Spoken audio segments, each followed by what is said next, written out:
So hey guys, welcome back to my channel. अगर आप एक के ड्रामा एंथुसियास्ट हो तो ये चैनल सिर्फ और सिर्फ आपके लिए है। तो हमारे नए ड्रामा की शुरुआत करने से पहले अगर आप हमारे चैनल पे नए हो तो जल्दी से सब्सक्राइब कर लो। हमारे ड्रामा का नाम है क्रैश लैंडिंग ऑन यू। तो उस ड्रामा के स्टार्टिंग में हमें सीन दिखाया जाता है नॉर्थ कोरिया का आर्मी बेस का, जहाँ पे हमें आर्मी के जवान दिखाई देते हैं। उसके बाद सीन शिफ्ट हो जाता है और साउथ कोरिया में यहाँ पे हमारे मेन लीड की आंटी होती है। इस ड्रामा की हमारी फीमेल लीड का नाम है यून सेरी। हमें इस सीन में दिखाया जाता है कि यून सेरी, जो कि एक बड़ी बिजनेस वुमेन है, वो अपने सीक्रेट बॉयफ्रेंड से मिलती है, जिनकी पिक्चर्स एक मीडिया वाले ले लेते हैं। यहाँ तक कि मीडिया वाले उनके गाड़ी में जाने की पिक्चर्स भी ले लेते हैं। जिसके बाद हम सीन शिफ्ट होता है और हमें यून सेरी के ऑफिस में दिखाया जाता है, जहाँ पर वो अपने मैनेजर और अपने टीम मेंबर्स के साथ ये चीजें डिस्कस कर रही थी। जहाँ पे इस सीन का कॉन्टेक्स्ट हमें समझ में आता है, ये लोग फेक डेटिंग रूमर्स फैला रहे थे कि इन लोगों के स्टॉक के प्राइस बढ़ जाए और इनके सामान ज्यादा बिकने लगे। जिसके बाद यून सेरी अपने पिक्चर्स देखकर कहती है कि प्लीज तुम इसे कम ब्लर कर सकते हो क्योंकि मेरे इयरिंग्स दिखाई नहीं दे। हम यून सेरी को कहीं जाते हुए देखते हैं बहुत सारे बॉडीगार्ड्स के साथ, जहाँ पे वो कहती है कि मुझे बहुत अजीब लग रहा है, तुम लोग इतने सारे बॉडीगार्ड्स क्यों लेकर आए हो। जहाँ पे हमें मैनेजर कहते हैं कि जिसके साथ आपकी पिक्चर आई है वो एक बहुत ही बड़ा एक्टर है और क्या पता उसके फैंस आपके ऊपर हमला ना कर दे, इसलिए हम इतने सारे बॉडीगार्ड्स लेकर घूम रहे हैं। इसके बाद यून सेरी को अपने बड़े भाई का कॉल आता है, जहाँ पे वो अब बोलती है कि मैंने तुम्हें ब्लॉक कर दिया था, तुमने फिर से मेरा नंबर निकाल लिया। जो सुनकर उसके बड़े भाई कहते हैं कि तुम्हें हमारे डैड ने फैमिली डिनर पे बुलाया है, जहाँ पे डैड बहुत दिनों के बाद जेल से छूट कर आ रहे हैं और तुमसे मिलना चाहते हैं। इसके बाद यून सेरी कहती है ठीक है मैं आ जाऊंगी, लेकिन तुम अपना नंबर चेंज मत करना क्योंकि मैं तुम्हें ब्लॉक कर करके थक गई हूँ। सेरी के कॉल कट करने के बाद हम लोग देखते हैं उसके बड़े भाई और उसकी वाइफ को, जो लोग दोनों एक दूसरे से बात कर रहे थे। वो कह रहे थे कि पता नहीं फादर ने किस लिए बुलाया होगा हमें। जहाँ पे उसकी वाइफ कहती है कि क्या पता आज फादर अपने वारिस को चुनने वाले हों और बताने वाले हों कि कंपनी का नया चेयरमैन कौन बनेगा। उनके बड़े बेटे होने के नाते तुम्हें ही चेयरमैन बनना चाहिए और तुम्हारे छोटे भाई को नहीं। उसके बाद हम लोग न्यूज में देखते हैं जहाँ पे सेरी के फादर बहुत दिनों बाद जेल से निकले थे क्योंकि उन्हें उनपे केस था घोटाला करने का, क्योंकि वो इस देश के बहुत ही बड़े बिजनेसमैन है। उसके बाद सीन शिफ्ट होता है और हम लोग देखते हैं डाइनिंग टेबल पर फुल फैमिली को। वहाँ पे हम लोग यून सेरी के फादर के साथ साथ उसके छोटे भाई और उसकी वाइफ को और उसकी मॉम को भी देखते हैं, जहाँ पे ये लोग दोनों भाई एक दूसरे की गलतियां निकालकर अपने फादर को मक्खन लगा रहे थे कि उन्हें कैसे भी चेयरमैन की कुर्सी मिल जाए। वहाँ पे उसका छोटा भाई अपने बड़े भाई को कहता है कि जैसे ही फादर जेल में गए वैसे ही तुमने सब कुछ मिसअप कर दिया और तुमने हमारे एक बड़े पार्टनर को भी थप्पड़ मारा था जिसके दांत भी टूटे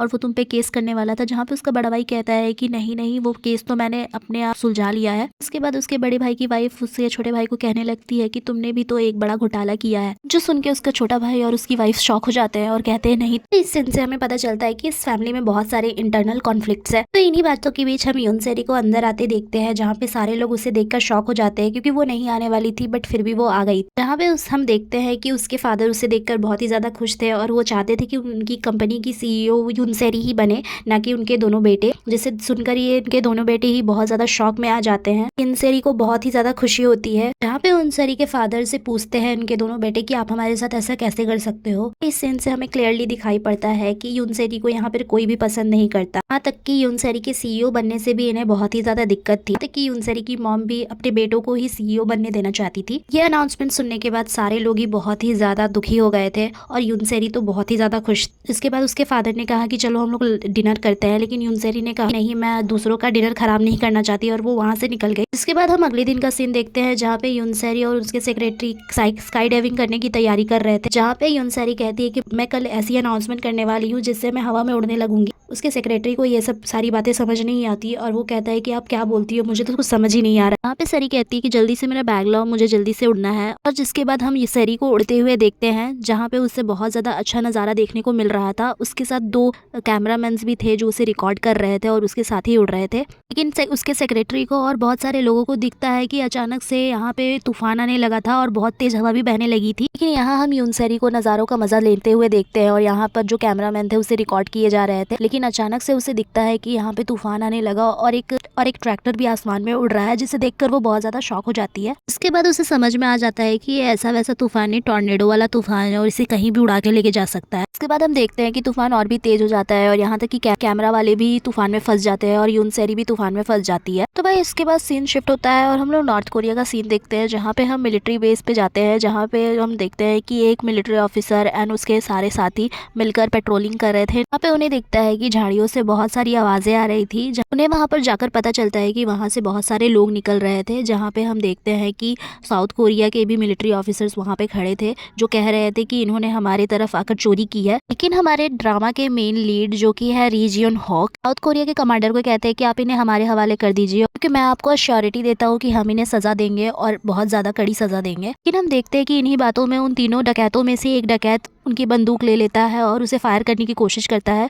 दोनों तरफ से फायर की आवाज़ आती है। इसके बाद हम देखते हैं कि दोनों देशों के आर्मी एक दूसरे के सामने बंदूक लिए खड़े थे, जहाँ पे हमें वॉकी टॉकी से आवाज़ सुनाई देती है कि हमें एक दूसरे से कोई झड़प नहीं चाहिए, और वो लोग अपने बॉर्डर पे वापस चले जाते हैं। इसके बाद हम एक बड़े ऑफिसर को गाड़ी से निकलते हुए देखते हैं, जहाँ पे वो उनसे सवाल पूछने लगते हैं कि तुम उनसे झड़प क्यों चाहते थे। यहाँ पे री जन होक कहते हैं कि नहीं, हम उनसे लड़ाई नहीं कर रहे थे, ये तीनों डकैत साउथ कोरिया में जाकर चोरी कर रहे थे और वो उन्हें ही वापस करने आए थे, और मैंने उन्हें वादा किया है कि हम उन्हें सजा देंगे। यहाँ पे वो बड़े ऑफिसर कहते हैं कि तुम इसकी चिंता मत करो, मैं उन्हें सजा दिला दूंगा। लेकिन री जन होक कहता है कि नहीं, मैं उन्हें सजा दिलाना चाहता हूँ क्योंकि मैंने साउथ कोरिया के कमांडर से वादा किया है। यहाँ पे हम देखते हैं कि वो बड़ा ऑफिसर उससे चिढ़ जाता है और कहता है कि तुम जरा संभल के रहना। इसके बाद सीन शिफ्ट होता है साउथ कोरिया पर, जहाँ पे यून सेरी का सेक्रेटरी बहुत ज्यादा रो रहा था और वो लोग यून सेरी को बहुत ज्यादा ढूंढ रहे थे। जहाँ पे पुलिस भी कहती है कि हम ढूंढने की कोशिश कर रहे हैं उन्हें, शायद वो कहीं और चली गई है। यहाँ पे हम देखते हैं कि कैमरामैन भी मिल गया था, लेकिन यून सेरी उन्हें कहीं नहीं मिल रही थी। इसके बाद हम देखते हैं कि सुबह हो जाती है और हम यून सेरी को पेड़ पे लटका हुआ पाते हैं। यहाँ पे उसकी धीरे धीरे नींद खुलती है और वो देखती है कि वो पेड़ पे लटकी हुई है और वो बहुत ज्यादा डर जाती है। ये तो अच्छा था कि उसे कहीं चोट नहीं आई थी, और वो इधर उधर देखती है और कहती है कि पता नहीं मैं कहाँ हूँ। बट पेड़ की ऊंचाई देखकर वो बहुत ज्यादा डर जाती है और जोर से चिल्लाती है। इस चिल्लाने को सुनकर री जन होक और उनके साथी भी बहुत ज्यादा डर जाते हैं और कहते हैं कि पता नहीं कौन हमारे बॉर्डर पे घुस गया है। तो हाँ भाई, आप बिल्कुल सही समझ रहे हो, हमारी यून सेरी अब नॉर्थ कोरिया में उड़कर आ गई थी। कि यून सेरी को इसके बारे में बिल्कुल भी पता नहीं था, लेकिन री जन होक को देखकर वो डर जाती है और कहती है कि प्लीज मुझे उतार दो नीचे, तुम हमारे आर्मी हो। क्योंकि वो री जन होक को साउथ कोरियन आर्मी समझ रही थी, तो उससे देख के बहुत ज्यादा खुश हो जाती है। लेकिन जैसे ही उसके ड्रेस पे बने फ्लैग को देखती है तो वो समझ जाती है कि ये नॉर्थ कोरियन आर्मी है। यहाँ पर हम देखते हैं कि यून सेरी जिस रस्सी के सहारे लटकी हुई थी वो रस्सी टूट जाती है और वो सीधा क्रैश लैंडिंग करती है हमारे हीरो के ऊपर, जहाँ पे वो उसे पकड़ लेता है। फिर दोनों अनकंफर्टेबल हो जाते हैं, जहाँ री जन होक यून सेरी को नीचे उतार कर कहता है कि तुम नीचे उतर जाओ। यहाँ पे यून सेरी री जन होक को देखकर कहती है कि जरूर तुम्हारी कोई मजबूरी रही होगी, इसलिए तुम साउथ कोरिया में आए हो,